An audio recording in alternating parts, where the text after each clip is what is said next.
But you were so generous offering the Detroit sports media $2,000 to contribute to their scholarship program. What about the Detroit sports media prompted you to do that on the spot so spontaneously like that? Well, you guys have done such a great job for our community. Obviously, you cover the great sports packages and the teams and the franchises we have around, and that's your core competency, obviously. But what you guys do behind the scenes that most people don't realize is the scholarships, the education, helping young students, helping young people with their careers, and that's what we're about at Penske, also at the Grand Prix, is bringing a lot of students down to the Grand Prix every year for STEM initiatives, to learn about what goes on and the physics of racing.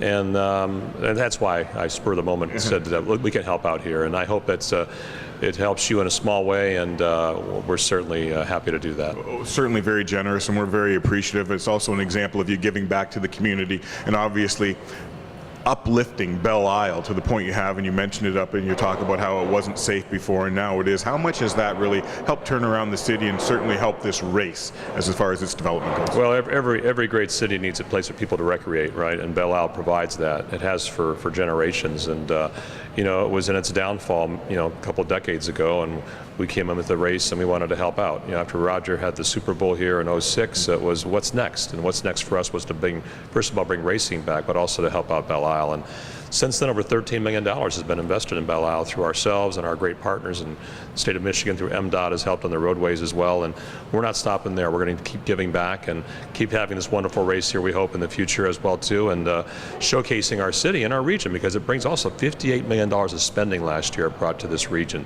That's big money. That helps our tax base, it helps out people, it helps employment, and those things are all byproducts of having our event here. And as far as the race circuit goes, how big a race is in the city of Detroit now that racing has come back to the city? Well, this is a big one because we're the only event on the circuit that has 2 IndyCar races in one weekend, Saturday and Sunday.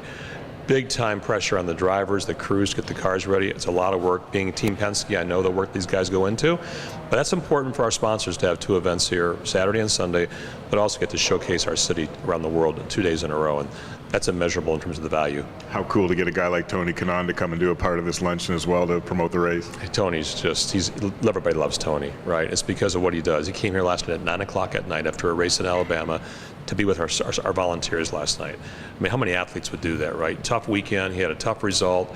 It wasn't his best weekend. It was rainy, it was wet, he was tired, landed here at 8:30, and was in front of our volunteers to thank them at 9 o'clock last night. That's the kind of guy Tony Kanaan is. Looking to the future, what other things are in store to make this race bigger and better as time goes on? Well, we're going to change a lot of things this year. We've moved some grandstands around for better viewing. Our fans told us this in feedback. We ask them every year about what could we do better, and we're changing some grandstands around, including the back straightaway, which has got 175-mile-an-hour speeds, and people want to be back there. We're changing the victory lane to be around the Scott Fountain, which will be just beautiful views as well. And we're also going to, clean up and make that casino a better place as well too again this year. And if it wasn't for our event, that Scott Fountain would not be flowing, and it's going to flow Memorial Day weekend because of our partnership with DTE and having our event here. Well, thanks for everything you've done for us and for the city. Continued success. Thanks, Trevor. Appreciate you guys being here. Okay, all the best. All right, thanks, guys.